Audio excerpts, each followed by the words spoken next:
Dear God, thank you for loving me and giving me your all. When I grow up, I will still be serving you. I want to know you more. I want to love you more. I'll never forget you, Lord. In Jesus' name, amen. Greetings to you all in the sweet and precious name of Lord and Savior Jesus Christ. വീണ്ടും നമുക്ക് തമ്മിൽ കണ്ടുമുട്ടുവാൻ സർവശക്തനായ ദൈവം ഒരുക്കിയ നല്ല അവസരത്തിനായി ഞാൻ കർത്താവിനെ സ്തുതിക്കുന്നു, സ്തോത്രം ചെയ്യുന്നു. പുതിയൊരു വർഷം സർവശക്തനായ ദൈവം എനിക്കും നിങ്ങൾക്കും തന്നു. വലിയ കാര്യങ്ങൾ ചെയ്യുവാൻ സർവശക്തനായ ദൈവം നമുക്ക് തന്ന ഈ വർഷം കർത്താവ് ആഗ്രഹിക്കുന്ന ആ അളവിൽ വളരുവാൻ എന്നെയും നിങ്ങളെ ദൈവം സഹായിക്കട്ടെ എന്ന് ഞങ്ങൾ പ്രാർത്ഥിക്കുന്നു. കഴിഞ്ഞൊരു വർഷം ഞങ്ങളുടെ ജീവിതത്തിൽ ഏറ്റവും അനുഗ്രഹിക്കപ്പെട്ട വർഷമായിരുന്നു. വലിയ കാര്യങ്ങൾ കർത്താവ് ചെയ്തു. ഏറ്റവും പ്രധാനപ്പെട്ട ഒരു വിഷയം, കർത്താവ് ഞങ്ങൾക്ക് തന്നിരിക്കുന്ന ഈ മിനിസ്ട്രി ലോക കുഞ്ഞുങ്ങൾക്ക് വേണ്ടി പ്രാർത്ഥിക്കുവാൻ തന്ന ആ വലിയ അവസരത്തിനായി ഞാൻ ദൈവത്തെ സ്തുതിക്കുകയാണ്. ലോകത്തിലുള്ള പല രാജ്യങ്ങളിൽ നിന്ന് കുഞ്ഞുങ്ങൾ ഞങ്ങൾക്ക് വേണ്ടി പ്രാർത്ഥിക്കണമെന്ന് അപേക്ഷിച്ച് അവരും അവരുടെ പേരൻസും അയച്ചു തരുന്ന ഇമെയിൽ, ആ ഇമെയിലിൽ കൂടെ വന്ന ഫോട്ടോകളാണ് എൻ്റെ പുറയിൽ ആയിരിക്കുന്ന ഈ ഫോട്ടോ. ഈ കുഞ്ഞുങ്ങൾക്ക് വേണ്ടി ഞങ്ങൾ ഓരോരുത്തരും കുറഞ്ഞ 3 പേർ ഓരോ ദിവസവും പ്രാർത്ഥിക്കാറുണ്ട്. അവരുടെ ആത്മീയ വളർച്ച, അവരുടെ പഠനം, അവരുടെ ഭാവി, അവരുടെ സ്വഭാവം എല്ലാത്തിലും ഈ കുഞ്ഞുങ്ങൾ ഉയർന്നു വരണം എന്ന് താല്പര്യപ്പെട്ട് ബർഡനോട് പ്രാർത്ഥിക്കുവാൻ ഞങ്ങളുടെ ദൈവം ഞങ്ങളെ സഹായിക്കുന്നതിൽ ഞാൻ ദൈവത്തെ സ്തുതിക്കുന്നു, സ്തോത്രം ചെയ്യുന്നു. ഞാൻ വിശ്വസിക്കുന്നു ഈ കുഞ്ഞുങ്ങളിൽ ഒരു കുഞ്ഞു പോലും നശിച്ചു പോകുകയില്ല. അവർ ദൈവത്തിൻ്റെ ദാനമാണ്. എനിക്കും നിങ്ങൾക്കും ദൈവം തന്ന ദാനമായിരിക്കാൻ അവർ ഉയരും, അവർ അനുഗ്രഹം പ്രാപിക്കും. ഇവരുടെ നന്മകൾ കാണുവാൻ ദൈവം നമ്മളെ സഹായിക്കുമെന്ന് ഞാൻ വിശ്വസിക്കുന്നു. ഞാൻ പറയട്ടെ, അനേക ടെസ്റ്റ് മണികൾ കേൾക്കുവാൻ ദൈവം ഭാഗ്യം തന്നുകൊണ്ടിരിക്കുകയാണ്. അനേകർ ഞങ്ങളെ എഴുതി അറിയിക്കുന്നുണ്ട്. ദൈവം അത്ഭുതമായ രോഗസൗഖ്യങ്ങൾ വരെയും ചെയ്യുന്ന സാക്ഷ്യങ്ങൾ കാണുമ്പോൾ ഞങ്ങൾക്ക് വലിയ സന്തോഷം. ആമേൻ, സ്തോത്രം.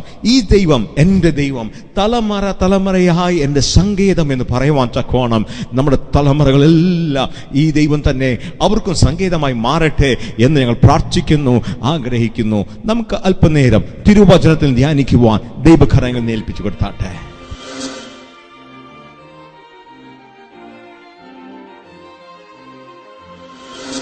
പറയുന്നു, സ്തോത്രം. ദൈവം തന്ന ഉദ്ദേശം ചെയ്യാതെ ഒരിക്കൽ പോലും വചനം തിരിച്ചു പോകുകയില്ല. ഈ മണ്ഡലങ്ങളെല്ലാം ഈ വചനമുണ്ട്. കഴിഞ്ഞ ആഴ്ചകളെല്ലാം പറഞ്ഞ വാക്കുകൾ, ആമേൻ, സ്തോത്രം. ഈ വർഷത്തിന്റെ ആരംഭത്തിൽ മുതലേ കേട്ട ഇതെല്ലാം, സ്തോത്രം, എന്റെ ചുറ്റുപാടിൽ ഇങ്ങനെ നിൽക്കുക. വചനം മരിക്കത്തില്ല. വചനത്തിൽ നിന്ന്, ആമേൻ, സ്തോത്രം, സ്റ്റോപ്പില്ല. വിശ്വാസമുള്ളവർ ആമേൻ പറഞ്ഞാട്ടെ. വചനത്തിന്, സ്തോത്രം, ശക്തി പോകുന്നില്ല. വചനം ക്രിയ ഇല്ലാതായി തീരത്തില്ല. ദൈവത്തിന്റെ വചനം, ആമേൻ, സ്തോത്രം, പുറപ്പെട്ടിട്ടുണ്ടെങ്കിൽ അത് ചെയ്തെടുക്കുന്നവരെയും ഈ അന്തരീക്ഷത്തിൽ ഇങ്ങനെ സംഭവിക്കും. സാധാരണ ഒരു വാക്കാണ് വചനത്തിൽ നിന്ന് എനിക്ക് കിട്ടിയിട്ടുണ്ടെങ്കിൽ, ആമേൻ, സ്തോത്രം, ആ വചനം നിറവേറ്റുവാനുള്ള സാഹചര്യത്തിന് വേണ്ടി വചനം ഇങ്ങനെ നിൽക്കുക, കേട്ടോ, കാത്തിരിക്കുക. ആമേൻ, ഇങ്ങനെ കാത്തിരുന്നു. ആമേൻ, 1 മാസം കഴിഞ്ഞു, 2 മാസം കഴിഞ്ഞു, 3 മാസം കഴിഞ്ഞു, 6 മാസം കഴിഞ്ഞപ്പോഴാണ് ഈ വചനം കേറി, ആമേൻ, എന്റെ ജീവിതത്തിൽ ഉയർച്ച തരുവാനുള്ള ഒരു സാഹചര്യം വരുമ്പോൾ, ആമേൻ, പെട്ടെന്ന് ഈ വചനം പെട്ടെന്ന് കേറി എന്റെ ഹൃദയത്തിന്റെ അകത്ത് വന്ന് എന്നെ ഒന്ന് ഉയർത്തുകയാണ്, എന്നെ ഒന്ന് വിടുവിക്കുക. കാരണം വചനം അയച്ച ദൈവം വചനത്തിന്റെ കാര്യം ചെയ്യിപ്പിക്കാതെ, ആമേൻ, ഒരിക്കൽ പോലും തിരിച്ചെടുക്കുകയില്ല.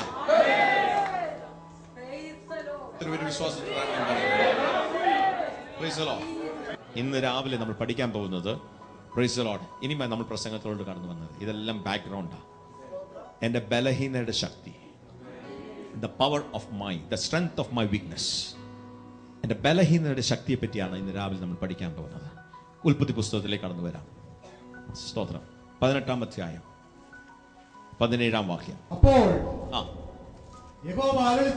അപ്പോൾ യഹോവ അരുളി ചെയ്തത്, ഞാൻ ചെയ്യുവാനിരിക്കുന്നത് ഞാൻ അബ്രഹാമിനോട് മറച്ചു വെക്കുമോ? സ്തോത്രം. ആ രാവിലെ അബ്രഹാം, ദൈവം ഇങ്ങനെ നടക്കുകയാ. തന്നെ നടക്കുമ്പോൾ വർത്താനം പറയുക. തന്നെ സംസാരിക്കുന്നവർ എത്ര പേരുണ്ട്? ആ 18-ാം അധ്യായത്തിൽ ദൈവം ഇങ്ങനെ സംസാരിക്കുക തന്നെ. എന്താ പറഞ്ഞതെന്നറിയാമോ? അബ്രഹാമിനെ പറ്റിയാ. ഞാൻ ചെയ്യുവാനിരിക്കുന്നത് അവനോട് മറച്ചു വെക്കുമോ? അടുത്ത വാക്ക്, ബലമുള്ളതുമായ ജാതിയായി തീരുകയും അവനിൽ ഭൂമിയിലെ ജാതികളൊക്കെയും അനുഗ്രഹിക്കപ്പെടുകയും ചെയ്യുമല്ലോ. യഹോവ അബ്രഹാമിനെ കുറിച്ച് അരുളി ചെയ്തത് അവന് നിവർത്തിച്ചു കൊടുപ്പാൻ തക്കവണ്ണം അബ്രഹാം തന്റെ മക്കളോടും തനിക്ക് പിമ്പുള്ള കുടുംബത്തോടും നീതിയും ന്യായവും പ്രവർത്തിച്ചുകൊണ്ട്. സ്തോത്രം. അബ്രഹാം തന്റെ മക്കളോടും മക്കളുടെ മക്കളോടും തനിക്ക് പിമ്പുള്ള കുടുംബത്തോടും, അത് എന്ന് പറഞ്ഞാൽ മക്കളുടെ മക്കൾക്കും അല്ലെ, പിമ്പുള്ള കുടുംബങ്ങൾക്കും നീതിയും ന്യായവും പ്രവർത്തിച്ചുകൊണ്ട് യഹോവയുടെ വഴിയിൽ നടപ്പാൻ കൽപ്പിക്കേണ്ടതിന് ഞാൻ അവനെ തെരഞ്ഞെടുത്തിരിക്കുന്നു. ദൈവം പറയാ, സാക്ഷ്യമായിട്ട് തന്നെ പറയുകയാണ്. സ്തോത്രം. ഇവനോട് ഞാൻ എങ്ങനെ മറച്ചു വെക്കാൻ പറ്റും? കാരണം ഇവനെ പറ്റി എനിക്കറിയാം. ഇവന്റെ കയ്യിലുള്ള ഒരു കാര്യം ഞാൻ ഏൽപ്പിച്ചു കഴിഞ്ഞാൽ അവൻ അവന്റെ മക്കളോടും പറയും, അവന്റെ മക്കളുടെ മക്കളോടും പറയും. ഇത് ദൈവം സാക്ഷ്യം പറഞ്ഞപ്പോൾ അവന് മക്കളില്ലാത്ത സമയം, പ്രൈസ് ദി ലോർഡ്, അവന് കുഞ്ഞുങ്ങളില്ലാത്ത സമയം, അവന് വാഗ്ദത്തം മാത്രമേ ഉണ്ടായിരുന്നുള്ളൂ. അവന്റെ അന്തരീക്ഷത്തിൽ മാത്രം, അവന്റെ എൻവയറമെന്റ്. അതുകൊണ്ടാണ് ഞാൻ പറഞ്ഞ പല കാര്യങ്ങളാണ് ഇന്ന് ഒന്നിച്ച് നമ്മൾ ചേർക്കാൻ പോകുന്നത്. അവന്റെ സൃഷ്ടി മാത്രം ഒരു എൻവയറമെന്റ് സൃഷ്ടിച്ച ഒരു സമയത്ത്, സ്തോത്രം, അവന്റെ എൻവയറമെന്റ് കണ്ടാണ് ദൈവം അവനെ പറ്റി ചിന്തിക്കാൻ തുടങ്ങിയത്. ഞാൻ കേൾക്കുന്നത് ഏത് വിധം എങ്ങനെയായി തീരും, അതായിരിക്കും നാളെ എന്നെ പറ്റി ദൈവം ചിന്തിക്കാൻ പോകുന്നത്. സ്തോത്രം. ഒരു വചനം ദൈവവചനമാണ് എന്ന് ഉള്ള വിശ്വാസത്തോട് അതിന് കൊടുക്കാനുള്ള മഹത്വവും അതിന് കൊടുക്കാനുള്ള ഭക്തിയും കൊടുത്ത് അത് ഏറ്റെടുക്കുമ്പോൾ ദൈവം അവിടെ നിന്ന് നോക്കി പറയും, സ്തോത്രം, എനിക്കറിയാം ഇവൻ ഈ വചനം ഏറ്റെടുത്താൽ അവന്റെ എൻവയറമെന്റ് എങ്ങനെയായി മാറുമെന്നാണ്. അബ്രഹാമിന്റെ ആയുഷ്കാലം 175 സംവത്സരം ആയിരുന്നു. സ്തോത്രം. അപ്പം അബ്രഹാം മരിച്ചപ്പോൾ കൊച്ചുമക്കൾക്ക് എത്ര വയസ്സുണ്ടായിരുന്നു എന്റെ ചോദ്യം? 15 വയസ്സ്. കറക്റ്റ്. 15 വയസ്സ് പ്രായമുള്ള കൊച്ചുമക്കളെ കണ്ടിട്ടാണ് അബ്രഹാം മരിച്ചത്. സ്തോത്രം. ഇനിയാണ് ഞാൻ പറയാൻ പോകുന്ന ഒരു പോയിന്റ്. ഒറ്റ ചെറിയൊരു പോയിന്റ്, പക്ഷേ നമ്മുടെ ജീവിതത്തെ മാറ്റും ആ ഒരു പോയിന്റ്. സ്തോത്രം. ഈ മക്കൾ ആരാ? കൊച്ചുമക്കൾ ആരാ? ഏശാവും യാക്കോബും. സ്തോത്രം. ഈ യാക്കോബ് ഉണ്ടല്ലോ, ഈ വീട്ടിൽ നിന്ന് ഇറങ്ങിപ്പോയി, ഇറങ്ങി ഓടി ഒറ്റയ്ക്കായിരുന്ന സമയത്ത് അവൻ ഒരു പാറ കൊണ്ടുവച്ച്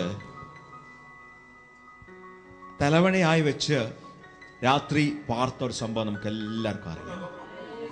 അന്നൊരു പ്രാർത്ഥിച്ച പ്രാർത്ഥനയുണ്ട്. പ്രാർത്ഥിച്ചത് എന്താണെന്നറിയാമോ? സ്തോത്രം, ഞാൻ പോകുന്ന വഴിയിൽ എൻ്റെ കൂടെ ഇരിക്കുകയാണെങ്കിൽ ഞാൻ തിരിച്ചു വരുമ്പോൾ എനിക്കുള്ളതെല്ലാത്തിൽ നിന്നും ദശാംശം ഞാൻ നിനക്ക് തന്നേക്കാം. സ്തോത്രം. ഞാൻ യാക്കോബിനോട് ചോദിക്കുകയാണ്, ഈ പാറയുമായിട്ടുള്ള നിന്റെ കണക്ഷൻ എവിടുന്ന് തുടങ്ങി? സ്തോത്രം. യാക്കോബ് പറയുന്നത് എന്താണെന്നറിയാമോ? എന്റെ വല്യപ്പച്ചനായ അബ്രഹാം, 15 വർഷമേ ഞാൻ അബ്രഹാമിന്റെ കൂടെ ജീവിച്ചുള്ളൂ. എന്നാൽ ഈ 15 വർഷങ്ങൾ ജീവിച്ച സമയത്ത് എന്റെ വല്യപ്പച്ചൻ പലപ്പോഴും പോയി ഈ പാറ കൊണ്ടുവന്ന് വെച്ച് നട്ടി, അവിടെ അത് നാട്ടിട്ട് ഇവിടെ വരെയും എന്റെ ദൈവം എന്നെ നടത്തി, ശത്രുവിന് മുമ്പ് എന്നെ വിഴുവിച്ചവനാണ് എന്ന് പറഞ്ഞ് പലപ്പോഴും അവിടെ സ്തോത്രം ദൈവത്തെ ആരാധിക്കുന്നതും പ്രാർത്ഥിക്കുന്നതും ഞാൻ എന്റെ കണ്ണുകൊണ്ട് കണ്ടിട്ടുണ്ട്. അന്ന് വല്യപ്പച്ചൻ എനിക്കൊരു മെസ്സേജ് കൈമാറി. എന്റെ പിതാവായ എന്റെ വല്യപ്പച്ചനായ അബ്രഹാം എനിക്ക് ഒരു മെസ്സേജ് കൈമാറി. ശത്രു വരുമ്പോഴും, നീ തന്നെ ആയിരിക്കുമ്പോഴും, നീ ഭയം വരുമ്പോഴും നീ പെട്ടെന്ന് പോയി ഒരു പാറ പിടിച്ചോണം. ആ പാറ നിന്നെ ഒരിക്കൽ പോലും കൈവിടുകയില്ല. അവിടെ വെച്ച് നീ വിളിച്ചു പറയുന്നത് നിന്റെ ജീവിതത്തിൽ എപ്പോഴും നിന്റെ കൂടെ നിൽക്കും. അവന്റെ ബുദ്ധിമുട്ടുകൾ വരുമ്പോഴെല്ലാം അവനെ പാറയെ പിടിച്ചെടുത്തു. അന്ന് വിശ്വാസത്തോട് യാക്കോബ് പിടിച്ചെടുത്ത പാറ വർഷങ്ങൾ കഴിഞ്ഞപ്പോൾ സ്തോത്രം അത് ക്രിസ്തു എന്ന പാറയായി മാറി. അബ്രഹാം വിശ്വാസത്തോട് കൈമാറിയ മെസ്സേജ്, നിന്റെ ജീവിതത്തിൽ തളർച്ച വരുമെന്ന് വിചാരിക്കുമ്പോൾ, ശത്രു വരുമെന്ന് വിചാരിക്കുമ്പോൾ ഈ ക്രിസ്തു എന്ന പാറയെ കയറി പിടിച്ചോണം. നിന്നെ ഒരിക്കൽ പോലും അത് കൈവിടത്തില്ല. ഈ യാക്കോബിനോട് ഞാൻ ചോദിക്കുക, യാക്കോബേ, നിന്റെ വായിന്ന് ഒരു വാക്ക് വന്നല്ലോ, എന്താ ദശാംശം കൊടുക്കാമെന്നോ? നീ എവിടുന്ന് പഠിച്ചു? യാക്കോബ് പറയും, സ്തോത്രം, വല്യപ്പച്ചനെ പണ്ട് മെൽക്കിസദേക്കിന് കൊടുത്തത് ഞാൻ കണ്ടു, ഞാൻ കേട്ടു. കാരണം സ്തോത്രം, അവിടെ വെച്ച് ഞാൻ പഠിച്ചു. എന്റെ വല്യപ്പച്ചൻ ഒന്നുമില്ലാതെ വീട്ടിൽ നിന്ന് ഇറങ്ങി. പക്ഷെങ്കിൽ വഴി വെച്ച് ഈ അവൻ ആരും അറിയാത്ത ഒരു രാജാവ്, സാലേമിന്റെ രാജാവ് മെൽക്കിസേദെക്ക് വന്നപ്പോൾ അവൻ ഉള്ളത് അവനെടുത്ത് കൊടുത്തപ്പോൾ ഞാൻ അനുഭവിച്ചു, ഒന്നുമില്ലായ്മയിൽ നിന്ന് പല ഇരട്ടി തരുവാൻ ശക്തനായ ദൈവമാണ് എന്ന് എന്റെ വല്യപ്പച്ചൻ എനിക്ക് കൈമാറി. ദൈവരാജ്യം ഇങ്ങനത്തെ ഉള്ളവർക്കാ. യേശു പറയാ സ്തോത്രം, ദൈവരാജ്യം വളർത്താനുള്ളതാ, അടുത്തൊരു തലമുറയ്ക്കുള്ളതാ. സ്തോത്രം, ദൈവരാജ്യം അടുത്തൊരു ജനറേഷനെ ഉയർത്തുന്നതാ. സ്തോത്രം, ആമേൻ. ദൈവരാജ്യം എന്ന് പറയുന്നത് മറ്റൊരു വ്യക്തിയിലുള്ളതിനെ വെളിവരാനുള്ളതാ. ഇനി നമുക്ക് 1 കൊരിന്ത്യൻസിലേക്ക് കടന്നു വരാം. 13-ാം അധ്യായം.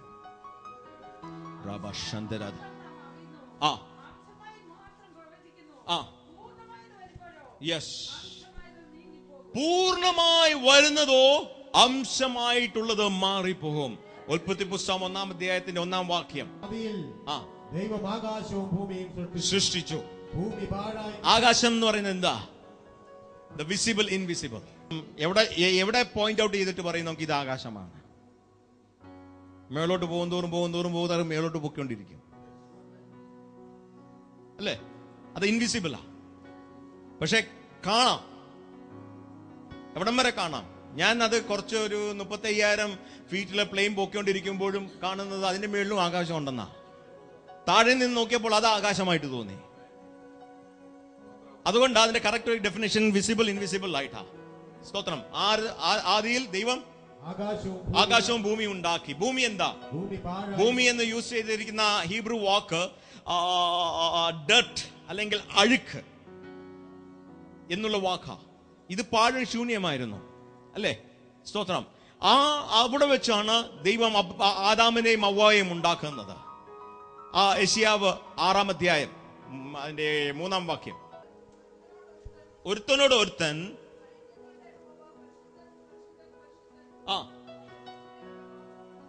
അവന്റെ ഭൂമി അവന്റെ മഹത്വം കൊണ്ട് നിറഞ്ഞിരിക്കുന്നു. ഈ ഡർട്ട്, ഈ ഭൂമി, ഈ അഴുക്ക് ദൈവത്തിന്റെ മഹത്വം കൊണ്ട് നിറഞ്ഞിരിക്കുന്നു അല്ലേ? The glory of God. സ്തോത്രം. ഈ ഗ്ലോറിയാണ് ദൈവം ആദാമിലും സൃഷ്ടിച്ച സമയത്ത് ഉണ്ടായിരുന്നു. ആദാമും ഹവ്വയും സൃഷ്ടിക്കപ്പെട്ട ജീവിച്ചുകൊണ്ടിരുന്ന ആ റെൽമിലായിരുന്നു, ഗ്ലോറി റെൽമ്. എന്നാൽ പാപം ചെയ്തപ്പോൾ സംഭവിച്ചെന്താണെന്നറിയാമോ? റോമാലേഖനം 3-ാം അധ്യായത്തിന്റെ 23-ാം വാക്യം. ഒരു വ്യത്യാസവുമില്ല, എല്ലാവരും പാപം ചെയ്തു. എന്തോ നഷ്ടപ്പെട്ടു? പാപം ചെയ്തപ്പോൾ, ആദാമും ഹവ്വയും പാപം ചെയ്തപ്പോൾ ഈ ഭൂമിയിൽ നിറഞ്ഞിരിക്കുന്ന സാധനം ഉണ്ടല്ലോ. യെശയ്യാ പ്രവചനം 6-ാം അധ്യായത്തിന്റെ 3-ാം വാക്യത്തിൽ. സ്തോത്രം. അത് എല്ലാവരും പാപം ചെയ്തു. ദൈവ തേജസ് അവിടെ വെച്ച് പാപനിമിത്തം നഷ്ടപ്പെട്ടു പോയി. സ്തോത്രം. അന്ന് ആദാമും ഹവ്വയും ജീവിച്ച ജീവിതം അല്ലെങ്കിൽ ആ റെൽം എങ്ങനത്തെ റെൽമായിരുന്നെന്ന് അറിയാമോ? ഫിലിപ്പിയ ലേഖനം 4-ാം അധ്യായത്തിൽ അവന്റെ തേജസ് അനുസരിച്ച് എന്റെ ബുദ്ധിമുട്ടുകൾ മാറ്റിക്കൊണ്ടിരുന്ന ഒരു റെൽമ. അപ്പോൾ പാപം കാരണം ഒരു ഗ്യാപ്പ് വന്നു. ഗ്ലോറിയുള്ള ജീവിതവും അല്ലെങ്കിൽ തേജസ്സിലുള്ള ജീവിതവും മനുഷ്യൻ ഇന്ന് ജീവിക്കുന്ന ഈ ജീവിതവുമായിട്ടൊരു ഗ്യാപ്പ് വന്നു. സ്തോത്രം. എന്നാൽ കർത്താവായ യേശു ക്രിസ്തു, ദൈവം നമുക്ക് തന്നിരിക്കുന്ന ഒരു വലിയ അനുഗ്രഹം എന്താണെന്നറിയാമോ? ഈ 2 ഗ്യാപ്പും മാറ്റാനുള്ള കൃപ ദൈവം ക്രിസ്തു യേശുവിനിൽ കൂടെ പിതാവാം ദൈവം നമുക്ക് തന്നു. ഒരു തേജസ് അനുഭവിക്കുമ്പോൾ മാത്രമേ സ്തോത്രം നമുക്ക് അടുത്ത പടിയിൽ ഒന്ന് വളരാൻ പറ്റുകയുള്ളൂ. അങ്ങനെയെങ്കിൽ മാത്രമേ 2015 ദൈവം തന്നിരിക്കുന്ന വാഗ്ദത്തങ്ങൾ റിയാലിറ്റി ആയിട്ട് നമുക്ക് അനുഭവിക്കാൻ പറ്റുകയുള്ളൂ. സ്തോത്രം. ഞാൻ അത് ഒരു എക്സാമ്പിൾ പറയാം. ഇതെന്താ? ഐഫോൺ. 1990 ഞാൻ അമേരിക്കയിലായിരുന്ന സമയത്ത് ഞങ്ങളുടെ വീട്ടിലൊന്നും ലാൻഡ് ഫോൺ പോലും ഇല്ലാത്ത സമയം. ഞങ്ങളുടെ ആ കോളനിയിൽ ഒരു വീട്ടിൽ മാത്രമേ ഉള്ളൂ ഫോൺ. ഞാൻ ഇല്ലാത്ത പൈസയൊക്കെ ഒരുക്കി പപ്പയൊന്ന് വിളിക്കും. വിളിച്ചു കഴിഞ്ഞാൽ ആ അങ്കിള് ചെന്ന് വേണം പപ്പയും മമ്മിയും വിളിച്ചുകൊണ്ട് വരാൻ. അപ്പം ഞാൻ വിളിക്കുമ്പോൾ എങ്ങനെ ജോൺ അങ്കിളിനോട് പറയുന്നത് പോയി പപ്പയെ വിളിച്ചോണ്ട് വരാൻ. നമ്മളൊന്ന് ഹലോ അങ്കിൾ എന്ന് പറഞ്ഞു കഴിഞ്ഞാൽ അങ്കിൾ എൻ്റെ വിശേഷങ്ങൾ മൊത്തം കേൾക്കും. അങ്കിൾ എൻ്റെ വിശേഷം കേൾക്കുമ്പോഴത്തേക്ക് എൻ്റെ കയ്യിലുള്ള ചില്ലറ മൊത്തം തീരും. പിന്നെ പപ്പയോട് പറയാൻ എൻ്റെ കയ്യിൽ കാശ് കാണത്തില്ല. ഒരു കാലം അങ്ങനെ ഉണ്ടായിരുന്നു, നമുക്കൊക്കെ അറിയാവുന്ന കാലം അല്ലേ? പക്ഷെ അവിടെ നിന്ന് ഇന്ന് പപ്പയുടെ കയ്യിലുണ്ട് 2 എണ്ണം. ഈ ലാൻഡ് ഫോൺ നിന്ന് ഈ സ്റ്റേജ് വരെ വരുന്നുമ്പ് എന്തുമാത്രം കാലഘട്ടങ്ങൾ കഴിഞ്ഞു അല്ലേ? അടുത്തൊരു ഫേസ് എന്തായിരുന്നു? എല്ലാ വീടുകളിലും ലാൻഡ് ഫോൺ ആയി തുടങ്ങി. അങ്ങനെ ആ സമയത്ത് ദൈവം സഹായിച്ച് ഞങ്ങളുടെ വീട്ടിലും ലാൻഡ് ഫോൺ ആയി. പിന്നെ ഞാൻ ജോണങ്ങളെ ആശ്രയിക്കണ്ട അല്ലേ? പക്ഷെ പ്രശ്നം എന്താണെന്നറിയാമോ? ഞാൻ വിളിക്കുമ്പോൾ പപ്പ അവിടെ കാണത്തില്ല. ആ ലാൻഡ് ഫോണിന്റെ വീക്ക്നെസ് ആയിരുന്നു, പപ്പ ഉണ്ടെങ്കിൽ മാത്രമേ എനിക്ക് പപ്പായോട് കമ്മ്യൂണിക്കേറ്റ് ചെയ്യാൻ പറ്റത്തുള്ളൂ. അത് കവറപ്പ് ആയത് എങ്ങനെയാണെന്നറിയാമോ? ഒരു മൊബൈൽ വന്നു, അന്ന് ഇത്രയും വലിയതായിരുന്നു, പോക്കറ്റിലൊന്നും ഒതുങ്ങത്തില്ല. നമ്മുടെയൊക്കെ ഈ കോഡ്ലെസ് ഫോൺ പോലത്തെ ഒരു സാധനം, അതിങ്ങനെ കൈ വെച്ചോണ്ട് നടക്കും. അന്ന് ഒരു ഗുണമുണ്ട്, പപ്പ എവിടെ പോയാലും അത് കിട്ടും. പക്ഷെ അന്ന് കൂടെ കൂടെ കേൾക്കുന്ന ഒരു മെസ്സേജ് ഉണ്ടായിരുന്നു, നിങ്ങൾ വിളിക്കുന്ന സബ്സ്ക്രൈബർ പരിധിക്ക്. കാരണം എന്താണെന്നറിയാമോ? അന്ന് എല്ലായിടത്തും റേഞ്ച് ഇല്ലായിരുന്നു. പക്ഷെ ഇന്ന് ആ പ്രശ്നം മാറി. പപ്പ എവിടെ പോയാലും റേഞ്ച് ഉണ്ട് അല്ലേ? അപ്പം ആ എറിക്സൺ ഫോണിന്റെ ബലഹീനതകൾ, വീക്ക്നെസ്സും മാറി. അടുത്തൊരു തലമുറ വന്നു. ആ ഫോൺ എടുത്തപ്പോൾ ഒത്തിരി പ്ലസ് പോയിന്റ്സ് ഉണ്ട്, പക്ഷെ ഫോട്ടോ എടുക്കാൻ പറ്റത്തില്ല. കാരണം ലേറ്റസ്റ്റ് ടെക്നോളജി വന്നുകൊണ്ടിരുന്നു. ഞാൻ പറഞ്ഞ എന്താണെന്ന് അറിയാമോ? ഫോൺ ഉണ്ടെന്ന് കാണിക്കാനല്ല, ഫോണിന്റെ മേന്മ എന്താണെന്ന് കാണിക്കാൻ വേണ്ടിയല്ല. ഒരു വീക്ക്നെസ് ഓരോ സ്റ്റേജുകളിൽ ഉണ്ടായിരുന്നുകൊണ്ടാണ് അത് അടുത്ത ലെവലിലേക്ക് മാറ്റിയത്. രാമ്യം പറഞ്ഞാട്ടെ, സ്തോത്രം.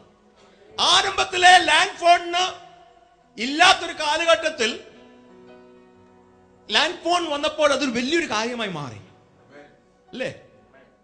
പക്ഷെങ്കിൽ അതുകൊണ്ട് പപ്പ അവിടെ നിന്നാലേ കിട്ടത്തുള്ളൂ. അതൊരു വീക്ക്നെസ് ആയിരുന്നു. അടുത്തൊരു വീക്ക്നെസ് ആയിരുന്നു റേഞ്ച് വേണം. അടുത്തൊരു വീക്ക്നെസ് ആയിരുന്നു ഫോട്ടോ കിട്ടത്തില്ല. അടുത്തൊരു വീക്ക്നെസ് ആയിരുന്നു നെറ്റ് കിട്ടത്തില്ല. ഇപ്പോൾ വന്ന് വന്ന് വന്ന് വന്ന് എന്റെ കയ്യിലിരിക്കുന്ന ബെസ്റ്റ് എക്യുപ്മെന്റിന് പോലും അതിനൊരു വീക്ക്നെസ് ഉണ്ട്. Praise the Lord. ഞാൻ പറഞ്ഞ എന്താണെന്നറിയാമോ? സ്തോത്രം. ഈ വീക്ക്നെസ് ആണ് അടുത്ത ഒരു ലെവൽ വളർച്ചയ്ക്ക്, അടുത്ത ഒരു ഇംപ്രൂവ്മെന്റ്, സ്ട്രെങ്ത് ആയി മാറുന്നത്. Praise the Lord. സ്തോത്രം. ഈ ഒരു ഗ്യാപ്പ് ഉണ്ട്, ഗ്ലോറി. ഈ ഒരു ഗ്യാപ്പ് ഉണ്ട്, തേജസ്. ദൈവം ആഗ്രഹിക്കുന്ന ആ തേജസ്, അവന്റെ ധനത്തിന്റെ ഒത്തവണ്ണം അവൻ എന്നെ നിങ്ങളെയും അനുഗ്രഹിക്കുവാൻ ശക്തനായ ദൈവമാ. അതാണ് അവൻ നമ്മളെയും നമ്മുടെ ജീവിതത്തിൽ തരാൻ ആഗ്രഹിക്കുന്നത്. എന്നാൽ എപ്പോഴും എന്റെ ജീവിതത്തിൽ ഒരു വീക്ക്നെസ് ആയി നിൽക്കുക.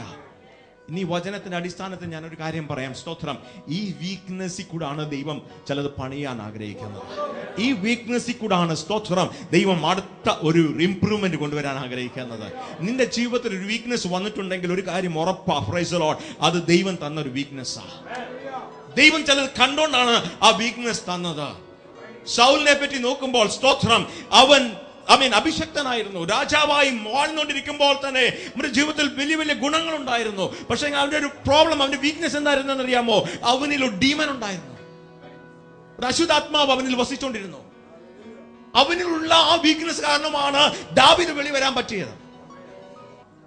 Praise the Lord. സ്തോത്രം. പലപ്പോഴും വീക്ക്നെസ് കണ്ട് 2014 സ്തോത്രം മാറി നിന്നിട്ടുണ്ടെങ്കിൽ യേശുവിന്റെ നാമത്തിൽ ഈ രാവിലെ സമയം ഞാൻ ഒരു കാര്യം പറയാൻ ആഗ്രഹിക്കുകയാണ്. സ്തോത്രം. ആ വീക്ക്നെസ് ദൈവം കണ്ടിട്ടുണ്ട്. God knows your weakness. നിന്നിലുള്ള സ്റ്റാമറിംഗ് ടങ്, നിനക്കുള്ള വിക്ക് ദൈവം കണ്ടു. നിനക്കുള്ള ഇല്ലായ്മ ദൈവം കണ്ടു. അത് ചിലത് വെളി വരാൻ വേണ്ടി ഇങ്ങനെ ഏങ്ങി നിൽക്കുക, അതിനെ ദൈവം കണ്ടിരിക്കുക. ഇന്ന് നിനക്ക് പറയാൻ പറ്റുന്ന ഒറ്റ വാക്കിന്റെ ബലമായിരിക്കാം, അന്യഭാഷയുടെ ഒറ്റ വാക്കായിരിക്കാം.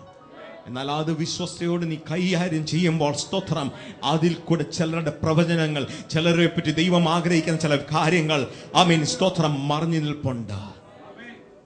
From your weakness, through your weakness, a lot of strength is seeking to come forward. വലിയ അനുഗ്രഹങ്ങൾ വെളി വരുവാൻ നിൽക്കുകയാണ്. വിശ്വസിക്കുന്നു ഇന്ന് പകൽ കേട്ട ഈ വചനം നിങ്ങളുടെ ജീവിതത്തിൽ വലിയ അനുഗ്രഹമായിരിക്കും. നമുക്ക് ചേർന്ന് പ്രാർത്ഥിക്കാം. നമ്മൾ പ്രാർത്ഥിക്കുന്ന ദൈവം അത്ഭുതങ്ങളുടെ ദൈവമാണ്. ആമേൻ. ഇന്ന് ഞങ്ങളോട് കൂടെ ചേർന്ന് പ്രാർത്ഥിച്ചാട്ട്. ഏത് അവസ്ഥയിലായിരിക്കാം നിങ്ങൾ, ഇന്ന് രോഗിയാണെങ്കിലും, ആമേൻ, നിങ്ങളുടെ ജീവിതത്തിൽ നിരാശയുടെ അടിസ്ഥാനങ്ങളിൽ എത്തിയിരിക്കുന്ന വ്യക്തിയാണെങ്കിലും, ഒരു കാര്യം യേശുവിൻ്റെ നാമത്തിൽ ഞാൻ പറയാൻ ആഗ്രഹിക്കുന്നു. നിങ്ങളുടെ അവസ്ഥകളെ മാറ്റുവാൻ സർവശക്തനായ ദൈവത്തിനെ കൊണ്ട് സാധിക്കും. ഞാൻ വിശ്വസിക്കുന്ന ദൈവം, ഒന്നിച്ച് നമ്മൾ പ്രാർത്ഥിക്കുന്ന ഈ ദൈവം, അവൻ പ്രാർത്ഥനകൾ കേൾക്കുന്ന ദൈവമാണ്. അസാധ്യങ്ങളെ സാധ്യമാക്കുന്ന ദൈവമാണ്. കഴിഞ്ഞ ദിവസങ്ങളിലൊക്കെ പലരുടെയും സാക്ഷ്യങ്ങൾ അവർ ഞങ്ങൾക്ക് അറിയിച്ചു. അവരുടെ ജീവിതത്തിൽ ദൈവം ചെയ്യുന്ന അത്ഭുതങ്ങളെ പറ്റി കേൾക്കുവാൻ ദൈവം സഹായിച്ചു. പ്രത്യേകിച്ച് ഞാൻ വിശ്വസിക്കുന്നു ഇന്ന് നിങ്ങളുടെ ഏത് അവസ്ഥയാണെങ്കിലും ഒന്നിച്ച് കരങ്ങളെ നീട്ടിക്കാട്ടെ, നമുക്കൊന്നിച്ച് പ്രാർത്ഥിക്കാം. എൻ്റെ കർത്താവേ, സ്വർഗ്ഗീയ പിതാവേ, ഇന്ന് വിശ്വാസത്തോടെ ദൈവകരങ്ങളിൽ ആമേൻ വിഷയങ്ങളെ കൊണ്ടുവന്ന ഈ പ്രിയ സഹോദരനെയും ഈ പ്രിയ സഹോദരിയെയും അങ്ങയുടെ കരങ്ങളിൽ ഏൽപ്പിച്ച് ഞങ്ങൾ പ്രാർത്ഥിക്കുന്നു. അവരുടെ വിഷയങ്ങൾ ഇപ്പോൾ തന്നെ അങ്ങ് കേട്ട് അത്ഭുതം ചെയ്യുമാറാകണമെന്ന് പ്രാർത്ഥിക്കുന്നു. കർത്താവേ, രോഗസൗഖ്യം ഞങ്ങൾക്കുള്ള അവകാശമായിരിക്കാൽ ഇപ്പോൾ തന്നെ ഞങ്ങളുടെ കരം തൊട്ട് എല്ലാവിധമായ സ്കിൻ ഡിസീസുകൾ സൗഖ്യമാകട്ടെ ഞങ്ങൾ കൽപ്പിക്കുന്നു. ഇപ്പോൾ തന്നെ ടോൺസിൽസിന്റെ വിഷയത്തിന് ഭാരപ്പെടുന്നവരുണ്ടല്ലോ, ഇപ്പോൾ അങ്ങനെ കരമൊന്നും തൊട്ട് ആ ടോൺസിൽസിന്റെ മുഴകൾ ഡിസപ്പിയർ ചെയ്യുവാൻ ഞാൻ കൽപ്പിക്കുകയാണ്. കർത്താവേ, മുട്ടുകളിലുള്ള വേദനകളെ കർത്താവ് സൗഖ്യമാക്കുന്നുണ്ട്. നന്ദി പറയുന്നു. നിന്റെ മക്കളുടെ ജീവിതത്തിൽ പ്രത്യാശ കടന്നു വരട്ടെ. 2015 തോൽക്കുന്ന വർഷമല്ല, അസാധ്യങ്ങളെ സാധ്യമാക്കുന്ന ദൈവം നിന്റെ ഈ മക്കളുടെ അവസ്ഥകളെ മാറ്റാൻ പോകുന്നുണ്ട്. സ്തോത്രം.